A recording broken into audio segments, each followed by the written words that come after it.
So this is the first stop on the tour. Yes. This is the first stop. And First stop. That's 5 dates on one flyer.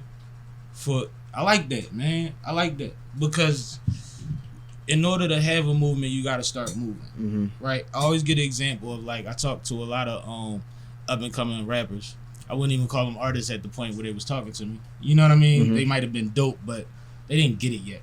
But they used to I always heard the same thing. It was always, yo, it be 30 of us. I be telling my niggas like, bro, we could have a whole fucking movement. Y'all just gotta get on board. We out. Like, let's just have a movement. But they didn't start moving yet. Nobody can follow you if you ain't doing shit. No, that's a fact. You see what I'm saying? Like, and then on top of that, everybody ain't got gas money. This one got 3 baby moms. Like, it's a lot going on if all you doing is acting like you want to do something. Fact. You see what I'm saying? And that's part of the reason I saluted everybody coming in and how y'all move because you have to. It has to be like you said, motion. In order to start a movement, we can't just say, well, I got 30 people that I be on the block with, or 30 people I smoke blunts with, or the studio be lit. Because everybody pick their parties.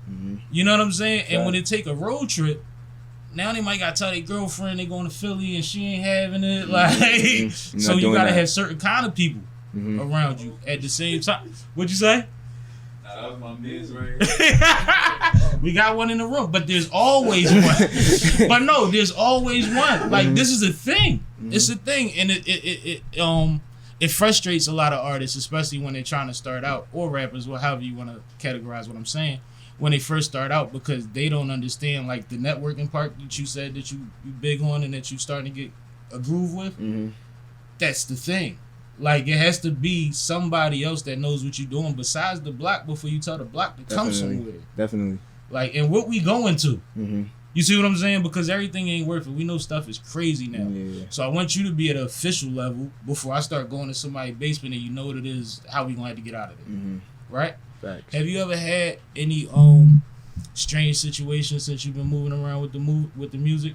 Everything been good for you? Yeah. I like that. I'm glad to hear that. No, because like I say, we record in different rooms, we perform in different rooms, we network in different buildings, and the game is weird. The industry is weird. So keep your family with you. Keep your family with you. I want to call Step Pop up real quick, man. What's your name again, sir? Money. Money don't fold. Mr. Never Fold. Share your mic with him real quick if you don't mind. No, you good. You can stay right there. The mic moves. How you feeling today, brother? I'm good. How you feeling? I'm good, man. Thanks for coming. Thank you. You're welcome. I appreciate you. No, it's cool. I appreciate you. Now, you, sir, have a barbershop. Yeah. I tell you a secret? Nigga. I come from, that's my lifeline. My grandfather, my uncle, my dad all had barbershops. My dad on the top shelf, 60 plus years of cutting hair. This is my dad. They named the street that the barbershop was on after him. You know what I'm saying? Like, everybody in West Philly. That's what you're trying to do right now. I'm trying to do the same thing your dad did. I'm trying to do the same thing in my neighborhood. Like, my barbershop is in my community where I grew up at, you know, and I'm trying to do the same thing through barbering. I'm trying to get back to the community, snatch up the youngins, and show them that it's a different way to do things than how we knew growing up. Right. You know what I mean? Explain why you know a barbershop is the perfect place to do that. Because barbershop in the hood is where the culture comes. You know, that's what everybody got to come through. Everybody got to get a haircut. You know, and I feel like the barbershop is the cool place in the hood. Other than the park, playing ball, like it's one of the cool places in the hood where all different walks of life come. Like you might have a police nigga who live in the hood, pardon my language, and you got the hood that live in the hood, and they might be sitting right next to each other. This is where all people could come together and reach a medium and have a conversation about whatever's going on, current events, sports. It's just a place where it brings people together. Well said. I always said the barbershop raised me. Like, that was the babysitter. You know what I mean? Like, my mom had to go somewhere. You dropped me over at the shop with my dad. Right. And I would beg my grandma to come pick me up half the time. But I also, my dad's barbershop is on the same block as Cool C and Steady B grew up on. So I watched the Hilltop Hustlers and all of that too. So I got like my early hip hop shit, like Vision of Movements even. You know what I mean? Was in that barbershop. Mm-hmm. Like you say, the drug dealer, and then so is one of the biggest judges in the city. Right. And he's my uncle by default. Gotcha. You know what I mean? So if I ever come through, my paperwork come down the pike and he get wind of it, he let... Right, you looking good, right. You know what I'm saying? He can't do nothing, but he could do something. Right. So, like, these things are very, very important. So, one, I want to salute you. Appreciate you know what that. I mean? Because I know how important it is, and I think that's dope. And two, what is it like knowing what's going on out here? And I know you got your finger on the pulse. You have a lot of relationships, but grooming a young man to be ready for what he's getting into, because you running around with a star, right? And it has to be looked at as such, and the homies have to understand such. So how do we do this? It's tough because I've done it before with other artists, but it's different with him because this is my son at the same time. Right. So I got the father dynamic along with the label dynamic. It's like coaching your son. Right. I'm with him all day, every day. So it's like sometimes I gotta know when to be the father, and sometimes I gotta know when to just be, you know what I mean, like let him do him, because he's an artist. At the end of the day, he's not always just my son. So, you know, that's it.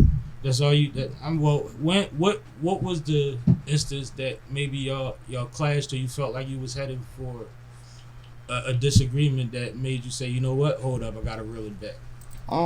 Well, it hasn't really happened yet in music, but it happened in basketball. So when he say, I always tell him like, what you gonna tell John? Right. I always tell him like what we did in basketball, like it's the same thing with the music. You know what I mean? It's training, it's work. Mm-hmm. You know what I mean? It's not easy. You know what I mean? You got to put the work in. Whatever you got to do, whatever you do in life, you got to identify the work. You got to put it in, and that's it. Just once you know the work, that's half of it. Putting in the work is the other half. So the lesson that we learned together was like communication. Mm-hmm. You know, me not being being open to him and his mind and what he thinking, things like that. So the basketball and the music transition to me is like the same. You know what I mean? And we're gonna take what we learned together from training the basketball. We're gonna put it in this music, and we're gonna win. Now you talking like me. I like that though, because that make all the sense in the world. One more question, and I'm gonna let you get off camera, because I know you ain't come in for this, even though you got a chain too. Yo, all got the same chain. That's right. That's family. You know I'm coming home. I'm rapping now. Mm-hmm. What was your feeling? Did you see it coming? Like how? Initial reaction type. I didn't see it coming. It was bitter. It was bittersweet. You know, I'm an entrepreneur, so you know, I always told both of my sons like college for me was just a place for them to network.